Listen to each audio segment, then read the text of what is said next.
Students, my self Poonam Kumar और आज हम पढ़ेंगे साइंस। बेसिकली आपकी साइंस के अंदर 3 पोर्शन होते हैं, फिजिक्स, केमिस्ट्री और बायोलॉजी, और मैं जो आपको पढ़ाने जा रही हूँ वो है बायोलॉजी। तो हम लोग स्टार्ट कर रहे हैं बायोलॉजी।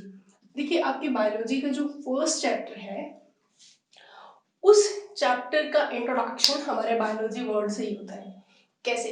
बायोलॉजी जो है वो बहुत इंटरेस्टिंग सब्जेक्ट है, और दूसरा ये बहुत अच्छी स्टोरी की तरह आगे कंटिन्यू होता है। सो हम बायोलॉजी वर्ड से स्टार्ट करते हैं और फिर देखते हैं कि बायोलॉजी वर्ड से कैसे हमारा जो फर्स्ट चैप्टर है आप लोगों का लाइफ प्रोसेस वो निकल के आता है। तो सबसे पहले देखते हैं बायोलॉजी जो वर्ड है वो किसने दिया। तो बायोलॉजी वर्ड जो है वो गिवन बाय, जो बायोलॉजी टर्म है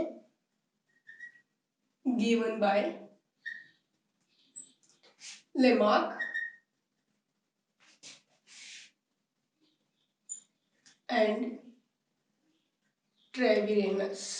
ठीक है, इन दोनों ने मिलके इस टर्म को दिया। नेक्स्ट क्वेश्चन हमारे पास ये आता है कि जो बायोलॉजी टर्म है वो कितने वर्ड से मिलके बनी हुई है। तो बायोलॉजी जो टर्म है बेसिकली 2 टर्म से मिलके बनी है, और दोनों ही कौन से वर्ड हैं? ग्रीक वर्ड्स हैं, दोनों ही ग्रीक वर्ड्स हैं। ठीक है, तो एक वर्ड का मतलब होता है बायोस और दूसरे वर्ड का दूसरा वर्ड जो है वो है लोगस। देखो, बायोस का मतलब क्या होता है? लाइफ। ठीक है, और लोगस का मतलब क्या होता है? To study. ठीक है, तो अगर इन दोनों को मिला दें तो बायोलॉजी का जो मतलब हमारे लिए क्या हो जाएगा? Study of life. ठीक है, तो हम यहाँ पे किसकी स्टडी कर रहे हैं? लाइफ की स्टडी करते हैं। तो बच्चों, जैसे ही लाइफ वर्ड आ जाता है तो लाइफ वर्ड के साथ एक और वर्ड अटैच हो जाता है, यानी कि जहां पे लाइफ प्रेजेंट है वहां पे एक और वर्ड आ गया। कौन सा?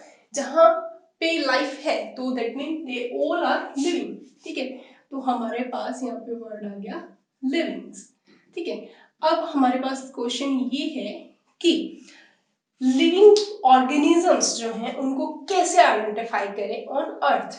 ठीक, तो हमारा जो फर्स्ट चैप्टर है बायोलॉजी का क्लास 10th की साइंस के अंदर, उस चैप्टर का नाम ही क्या है? Life process.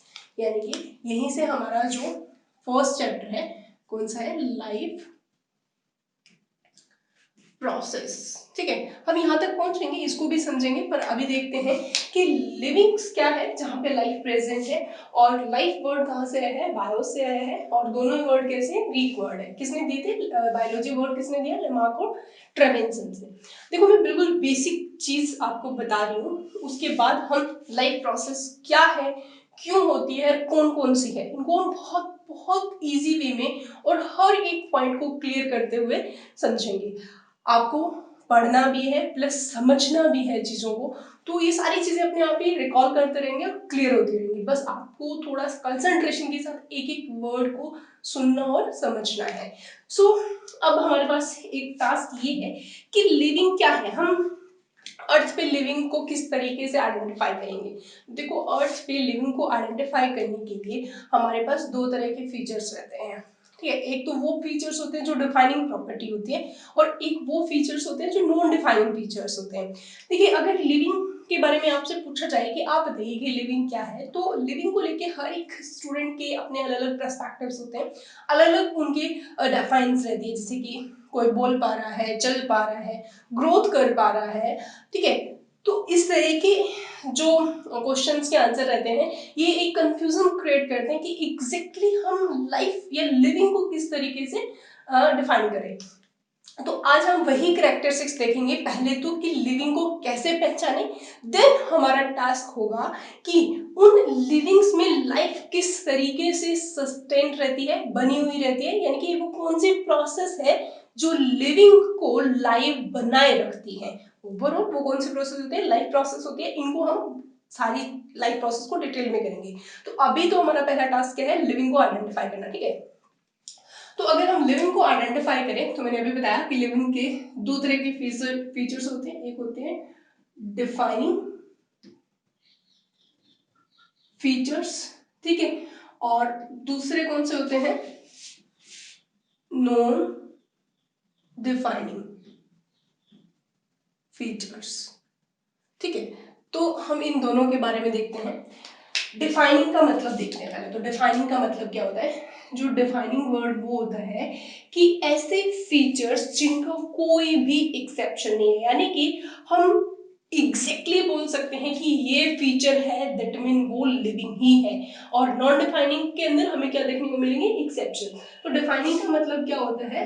Without exception. ठीक है, 100% श्योरिटी के साथ कह सकते हैं कि ये फीचर्स है, दैट मीन वो क्या है? लिविंग है। तो अभी हम पहले देखते हैं डिफाइनिंग फीचर्स कौन कौन से होते हैं। तो पहला जो हमारे पास फीचर रहता है वो होता है मेटाबॉलिज्म।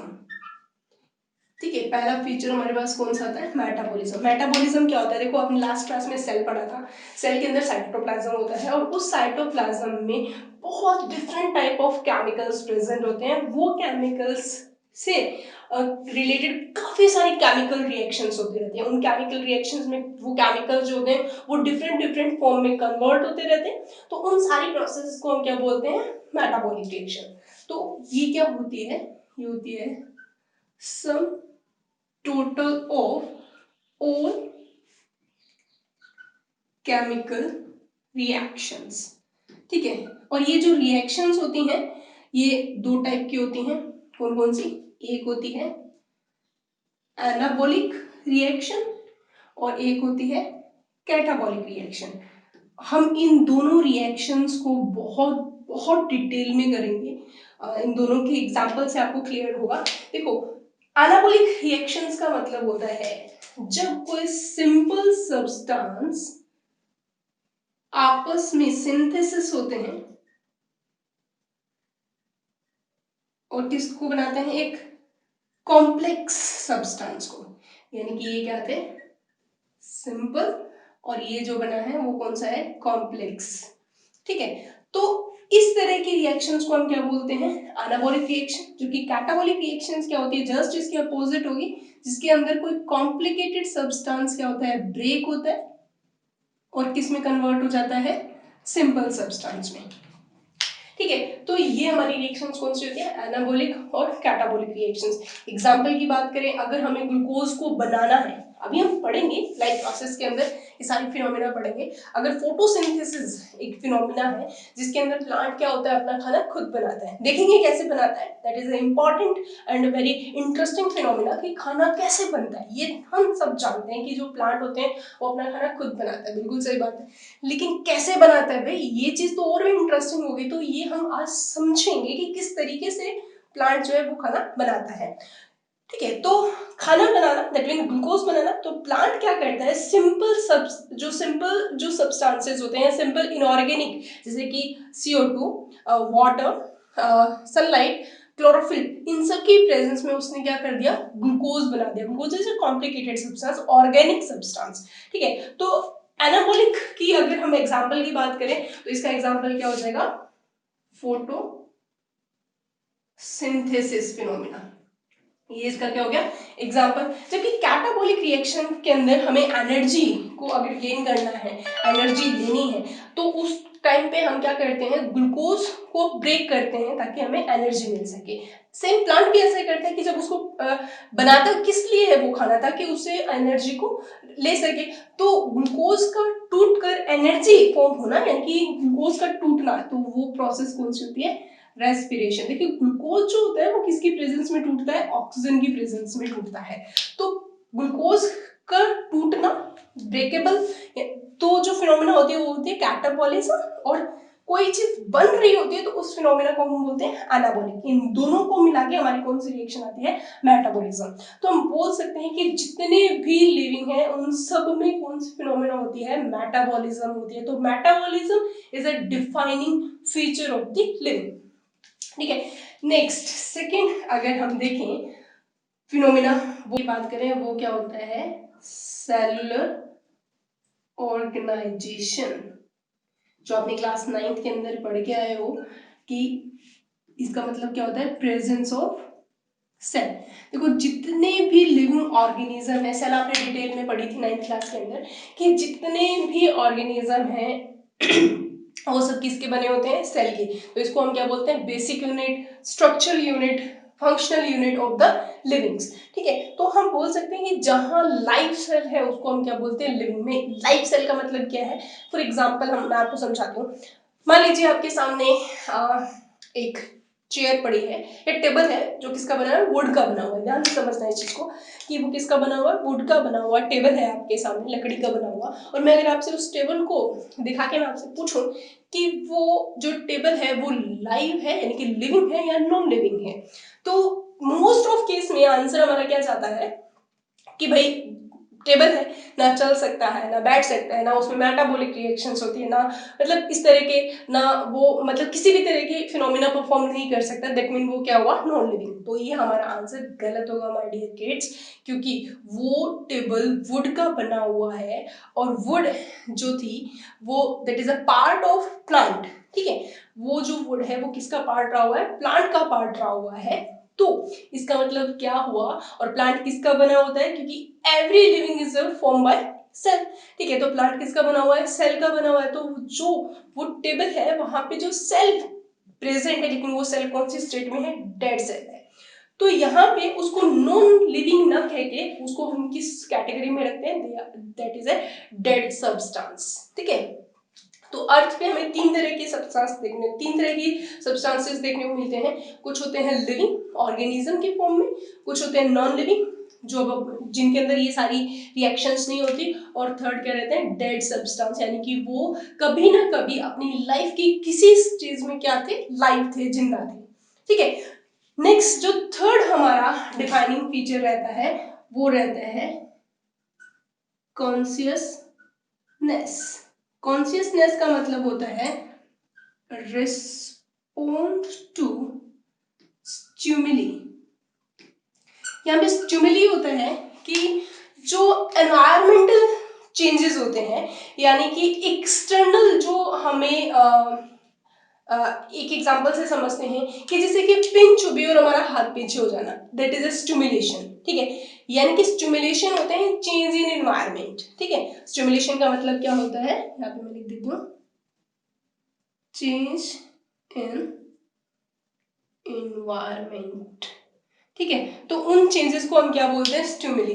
तो जितने भी लिविंग होते हैं वो उन सारे इन्वायरमेंटल चेंजेस के अकॉर्डिंग क्या करते हैं, रिस्पॉन्ड करते हैं। तो आप बोलोगे ठीक है मैम, हमने तो पिन चुभने पे अपना रिस्पॉन्ड कर लिया, हाथ पीछे कर लिया। ठीक है, अब प्लांट के अगर मैं पिन चुभाती हूँ तो क्या वो अपनी ब्रांचेस पीछे करेगा, ऑब्वियस नहीं। तो फिर प्लांट्स तो लिविंग नहीं हो सकते क्योंकि उनके अंदर तो कॉन्शियसनेस नहीं होती है। तो ये गलत है कि ऐसा होता है, प्लांट के अंदर भी कॉन्शियसनेस होती है। एग्जाम्पल किससे बात करें, अगर आपने टच मी नॉट प्लांट देखा है, जिसको हम क्या बोलते हैं, छुई मुई जिसको बोल सकते हैं, यानी कि मिमोसा पुडिका उसका साइंटिफिक नेम रहता है।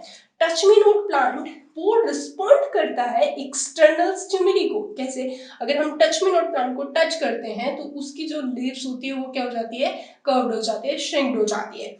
दैट मीन वो क्या कर रही है, एक्सटर्नल एनवायरनमेंट के अकॉर्डिंग रिस्पॉन्ड करता है। इसके अलावा और भी एग्जांपल देखते हैं। मान लीजिए एक रूम को बंद कर दिया और उसके अंदर एक विंडो से लाइट आ रही है, वहां पे हमने प्लांट रख दिया। थोड़े टाइम बाद में हम क्या देखेंगे कि वो प्लांट है वो कंप्लीटली उस लाइट की तरफ टिल्ट हो रहा है, उसकी तरफ मुड़ रहा है। ठीक है, तो वो किसको रिस्पॉन्ड कर रहा है, लाइट को रिस्पॉन्ड कर रहा है। कैसे करेगा, ये फिनोमिना कैसे हुई, टच मी नॉट प्लांट कैसे श्रिंक हो गई उसकी लीव्स, ये सारे के सारे फिनोमिना हम क्लियर करेंगे अपकमिंग चैप्टर्स के अंदर। मैं आपको बताऊंगी कि एक प्लांट है वो किस तरीके से स्टिमुली या स्टिमुलेशन के अकॉर्डिंग रिस्पॉन्ड करता है। उन सब के पीछे साइंटिफिक रीजंस हैं, वो हम सारे क्लियर करने वाले हैं। लेकिन अभी तो सिर्फ हम देख रहे हैं कि भाई लिविंग्स हैं उनको हम कैसे पहचाने। तो लिविंग को पहचानने के लिए बेसिकली हमारे पास तीन फीचर्स थे, जो क्या था, मेटाबॉलिक रिएक्शंस की प्रेजेंस होना, सेल की प्रेजेंस होना, और कॉन्शियसनेस, यानी कि एक्सटर्नल जो स्टिमुलीज हैं उनको हमें क्या करना, रिस्पॉन्ड करना। ये तीनों के तीनों फीचर्स जहां प्रेजेंट है वो सारे के सारे क्या रहेंगे, लिविंग रहेंगे। अब आते हैं नॉन लिविंग डिफाइनिंग फीचर्स के अंदर। तो नॉन लिविंग डिफाइनिंग फीचर्स की अगर हम बात करें तो हमारे पास पहला जो नॉन डिफाइनिंग फीचर रहता है वो क्या है बच्चों, ग्रोथ। ठीक है, और ग्रोथ क्या है,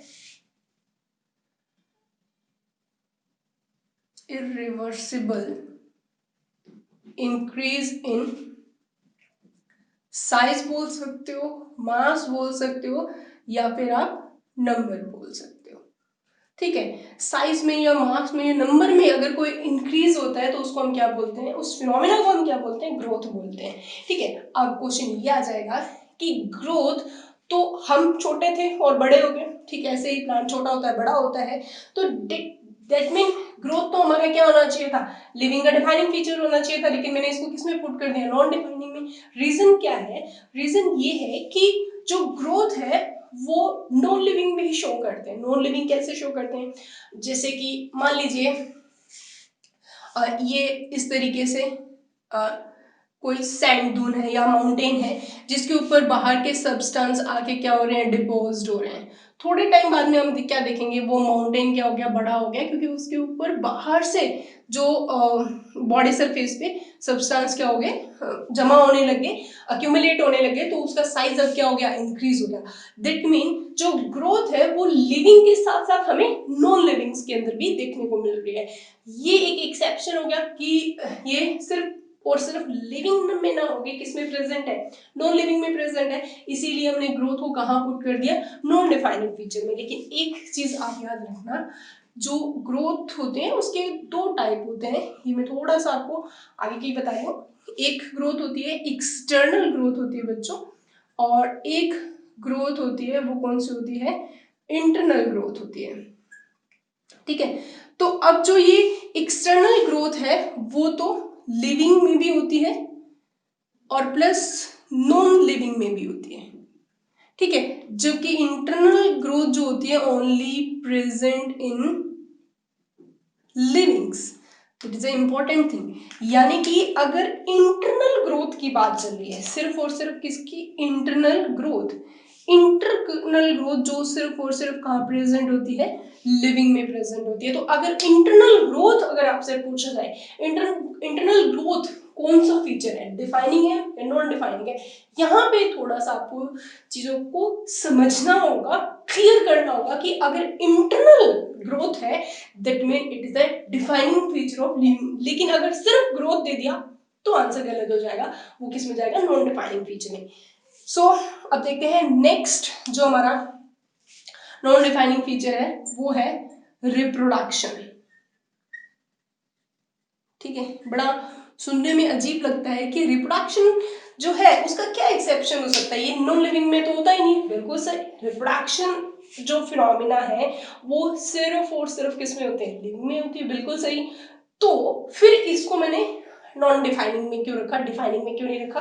रिप्रोडक्शन होता क्या है, रिप्रोडक्शन एक ऐसी प्रोसेसर होती है जिसके अंदर जो प्रोड्यूस, यानी कि जो पेरेंट्स होते हैं वो प्रोड्यूस करते हैं न्यू वंस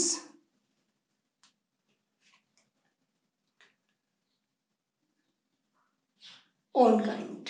ठीक है, जो नए ऑफस्प्रिंग्स हैं वो प्रोड्यूस किए जाते हैं किसके थ्रू, पेरेंट्स के थ्रू, और इस फिनोमिना को हम क्या बोलते हैं, रिप्रोडक्शन। बिल्कुल सही बात है, लेकिन यहाँ पे ध्यान से समझना, मैंने ये चीज अभी बोली कि रिप्रोडक्शन जो है वो सिर्फ और सिर्फ किस में प्रेजेंट होता है, लिविंग में प्रेजेंट होता है। लेकिन फिर मैं इसको नॉन डिफाइनिंग में क्यों रख रही हूँ, वो रीजन ये है कि ऐसा कभी नहीं होता कि जीने के लिए, यानी कि जिंदा रहने के लिए हमें रिप्रोडक्शन करना पड़े। ध्यान से समझना इस स्टेटमेंट को, एग्जाम्पल से समझते हैं। देखो, डिफाइनिंग फीचर्स वो थे जिनका कोई एक्सेप्शन नहीं था और जिसके बिना लाइफ रह ही नहीं सकती, यानी कि जिंदा रहा ही नहीं जा सकता। रिप्रोडक्शन एक ऐसे फिनोमिना है जिसके जो अगर कोई ना भी करे तो भी वो जिंदा रह सकता है। एग्जाम्पल से समझते हैं, ऐसे बहुत सारे ह्यूमन कपल्स हैं जिनके बच्चे नहीं है, यानी कि दे आर स्टेराइल। म्यूल अगर आपको एग्जाम्पल याद है, म्यूल क्या है, वो नॉन फर्टाइल है, यानी कि स्टेराइल एनिमल है, जो हॉर्स और डोंकी के ब्रीड होने से दोनों के इंटर स्पेसिफिक ब्रीडिंग से बनना होता है। सो यहाँ पे ऐसे बहुत सारे एग्जांपल्स हैं जहां पे लिविंग है वो ऑर्गेनिज्म, लेकिन क्या परफॉर्म नहीं कर रहे हैं, रिप्रोडक्शन नहीं परफॉर्म कर रहे हैं। एग्जाम्पल म्यूल हो गया, ह्यूमन कपल्स हो गए, और भी कई सारे एग्जाम्पल है जिनके अंदर वो है सारे लिविंग, लेकिन वो क्या नहीं कर पा रहे हैं, रिप्रोडक्शन नहीं कर पा रहे। दैट मीन यहाँ पे ये एक्सेप्शन हमें देखने को मिल रहे हैं कि जिंदा रहने के लिए हमें रिप्रोडक्शन की जरूरत नहीं होती। लेकिन फिर रिप्रोडक्शन जो है वो बहुत इंपॉर्टेंट और बहुत ही एसेंशियल फिनोमिना है अर्थ पे लाइफ को कंटिन्यू रखने के लिए। That is important statement. दो अलग अलग चीजें हैं। देखो, जिंदा रहने के लिए रिप्रोडक्शन करने की जरूरत नहीं है, लेकिन एक स्पीसीज को अपनी आइडेंटिटी अर्थ पे बनाए रखने के लिए रिप्रोडक्शन करना बहुत जरूरी है। अगर मान लीजिए कोई स्पीसीज है और वो रिप्रोडक्शन नहीं कर रही है, तो थोड़े टाइम बाद में वो अपने नए ऑफस्प्रिंग्स नहीं बना पाएगी और वो एक डेड डेड हो जाएगी। क्योंकि लाइफ जो है, यानी कि लिविंग जो होते हैं, उनके अंदर एक पर्टिकुलर लाइफ स्पैन होता है। वो बर्थ से लेकर उनकी एक नेचुरल डेथ होती है। कोई भी इंडिविजुअल अर्थ पे इमॉर्टल नहीं है, तो मरना तो है। तो कोई स्पीसीज अगर वो नए ऑफस्प्रिंग्स प्रोड्यूस नहीं कर पा रही है, तो वो स्पीसीज आगे क्या हो जाएगी, एक्सटिंक्ट हो जाएगी अर्थ पे। तो reproduction is a very very essential phenomena to continuity of species on earth. But जिंदा रहने के लिए अपनी स्पीसीज को बनाए रखना और अपने आप को जिंदा रखना दो अलग अलग चीजें हैं। तो अपने आप को जिंदा रखने के लिए रिप्रोडक्शन की जरूरत नहीं होती, लेकिन अपनी जनरेशन को बनाए रखने के लिए हमें किसकी जरूरत होती है, रिप्रोडक्शन की जरूरत होती है। उसके बाद में हमारा नेक्स्ट जो थर्ड नॉन डिफाइनिंग फीचर रहता है वो क्या है, लोकोमोशन। ठीक है, लोकोमोशन जो है वो क्या है, डिस्प्लेसमेंट होता है। Displace from one two other. ठीक है, इसका मतलब क्या हुआ, लोकोमोशन एक जगह से दूसरी जगह जाना, वो क्या है, लोकोमोशन। यहाँ पे एक चीज को ध्यान से रखना, मैं यहाँ से अगर मूव कर रही हूँ, यहाँ पे आई हूँ, तो मेरी जो प्लेस है वो क्या हुआ है, डिस्प्लेस हुआ है। मैं एक जगह से दूसरी जगह जा रही हूँ, यहाँ पे पोजीशन क्या हुई है, और डिस्प्लेस हुई है। ठीक है, तो दिस फिनोमेना क्या होता है, लोकोमोशन। लेकिन यहाँ पे एक और वर्ड आता है, मूवमेंट।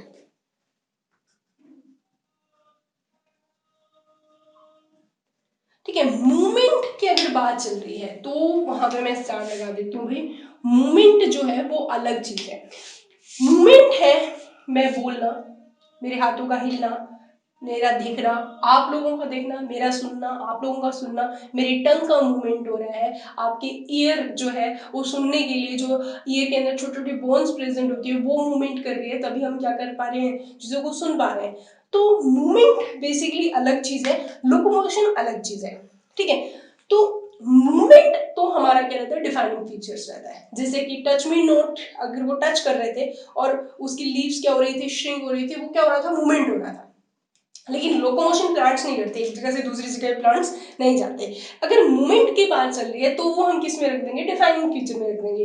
लेकिन लोकोमोशन जो है, डिस्प्लेसमेंट जो हो रहा है, वो सिर्फ और सिर्फ नॉन डिफाइनिंग फीचर में ही कंसिडर किया जाता है, क्योंकि सारे लिविंग्स लोकोमोशन को परफॉर्म नहीं करते हैं। ध्यान से समझना। ठीक है, तो लोकोमोशन क्या था, एक जगह से दूसरी जगह जाना। बहुत सारे लोगों को है कि जो चल सकते हैं वो लिविंग होते हैं। भाई अगर कोई चल नहीं पा रहा है तो इसका मतलब वो नॉन लिविंग थोड़े ना हुआ। ठीक है, तो यहाँ पे लोकोमोशन जो है, और प्लांट्स तो बिल्कुल लोकोमोशन नहीं करती, एक जगह से दूसरी जगह चल के थोड़े ना जाते हैं एक दूसरे का हालचाल पूछने के लिए। तो प्लांट क्या करते हैं, प्लांट लोकोमोशन ना करके मूवमेंट करते हैं। तो जितने भी लिविंग्स होते हैं वो मूवमेंट तो करते हैं, लेकिन सारे लिविंग्स लोकोमोशन नहीं करते। तो ये सारे जो फीचर्स रहते हैं वो हमारे किसको पहचानने के फीचर्स थे, लिविंग्स को पहचानने के फीचर्स थे।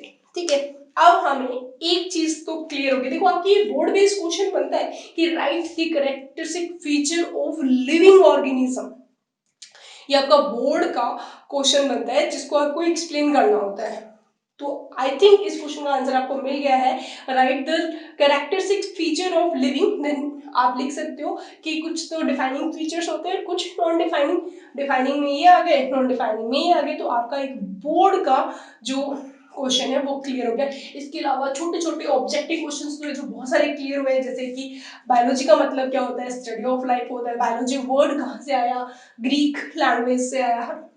ठीक है, ग्रीक वर्ड से मिलकर बना है। बायोलॉजी टर्म किसने दी, लेमार्क और ट्रेविलियस ने दी। बायो का मतलब क्या होता है, लाइफ। अगर आपसे नॉर्मली पूछा जाए कि बायो का मतलब क्या है, तो बहुत जरूरी है अपने सब्जेक्ट के नाम का मतलब जानना। सो यहाँ पे बायो बायो का मतलब क्या होता है, लाइफ। लोगस स्टडी करना, या लॉजिक जहाँ पे भी वर्ड आता है तो इन शॉर्ट वो किसके बारे में है, स्टडी के बारे में है। ठीक है, इसके अलावा जहां लाइफ होती है वहां पे हम एक और वर्ड दे देते हैं लिविंग।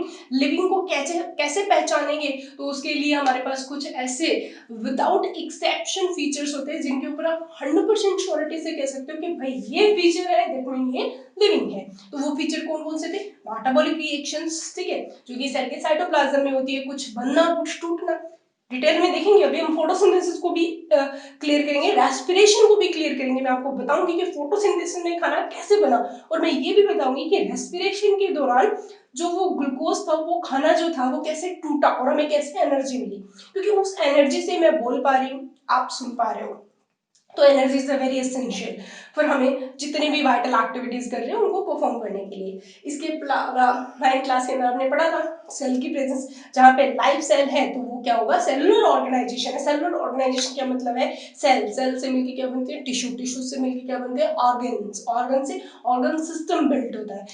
तो एक पर्टिकुलर ऑर्गेनाइजेशन प्रेजेंट होता है। ये भी सच है कि कुछ ऑर्गेनिज्म होते हैं जो एक सिंगल सेल से अपना लाइफ पूरा स्पेंड कर देते हैं, यानी कि कुछ ऑर्गेनिज्म ऐसे भी होते हैं जिनका पूरा का पूरा लाइफ एक सेल के अंदर ही कंप्लीट होता है। सो उसको हम क्या बोलते हैं, सिंगल सेल ऑर्गेनिज्म। और कुछ होते हैं मल्टी सेलुलर, कुछ सेल बहुत ही सिंपल होती है लाइक प्रोकैरियोटिक सेल, कुछ बहुत कॉम्प्लिकेटेड होती है यूकैरियोटिक सेल, जो आप लोग क्लास 9th में करके आए हो। कॉन्शियसनेस यानी कि रिस्पॉन्ड टू स्टिमुली, जो प्लांट भी करता है और एनिमल भी करता है। तो ये फीचर्स कौन से थे हमारे, डिफाइनिंग, नॉन डिफाइनिंग में ग्रोथ बोल सकते हो, लेकिन वहां पे मेंशन अगर किया हुआ है, मान लो कोई ऑब्जेक्टिव क्वेश्चन है वहां पे आपसे डिफाइनिंग फीचर कैरेक्टरिस्टिक्स पूछा गया है लिविंग का, और उन्होंने इंटरनल ग्रोथ भी दे रखा है। ठीक है, मान लो उन्होंने ऑप्शन में मेटाबॉलिज्म दे दिया, कॉन्शियसनेस दे दिया, इंटरनल ग्रोथ दे दिया, और एक ऑप्शन क्या दे दिया, ऑल ऑफ दीज। तो हमारा आंसर क्या जाएगा, ऑल ऑफ दीज जाएगा, क्योंकि वहां पे इंटरनल ग्रोथ तो सिर्फ और सिर्फ किस में प्रेजेंट होती है, लिविंग्स में प्रेजेंट होती है। इसके अलावा रिप्रोडक्शन जो है वो अपनी कंटिन्यूटी को बनाए रखने के लिए, अपने जनरेशन को बनाए रखने के लिए जरूरी है, लेकिन जिंदा रहने के लिए रिप्रोडक्शन की जरूरत नहीं होती। म्यूल हो गए, स्टेराइल कपल्स हो गए, वो जिंदा है लेकिन वो रिप्रोडक्शन नहीं कर पा रहे।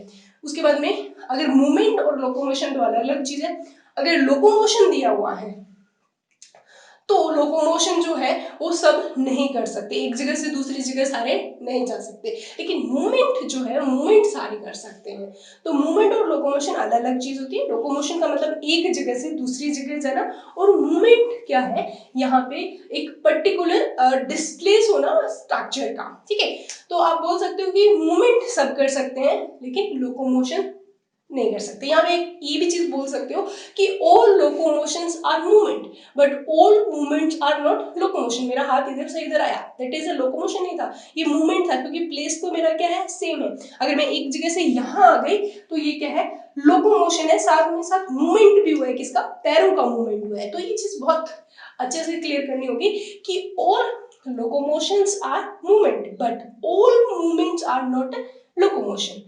ठीक है, तो मूवमेंट है तो वो डिफाइनिंग फीचर आ जाएगा, लेकिन लोकोमोशन दिया हुआ है तो वो सिर्फ और सिर्फ इसमें रहेगा, सब में ना रहेगी, कुछ पर्टिकुलर ऑर्गेनिजम्स के अंदर ही प्रेजेंट होता है।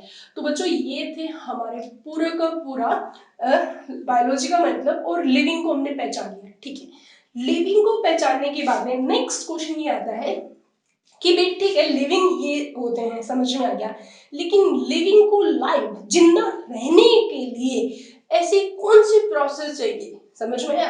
यानी कि नेक्स्ट हमारा क्वेश्चन ये है कि हम वो फिनोमिनास देखेंगे जिसके थ्रू एक लिविंग क्या रहता है, लाइव रहता है, जिंदा रहता है, और उन प्रोसेस को हम क्या बोलते हैं, लाइफ प्रोसेस। और यही आपका जो है 10th क्लास का बायोलॉजी के पॉइंट ऑफ व्यू से फर्स्ट चैप्टर है। बायोलॉजी का फर्स्ट चैप्टर अगर हम कंसिडर करें तो वो कौन सा होता है, लाइफ प्रोसेस। तो लाइफ प्रोसेस नाम से पता चल रहा है लाइफ को मेंटेन करने वाली प्रोसेस। तो अब हम नेक्स्ट क्या पढ़ रहे हैं, लाइफ प्रोसेस।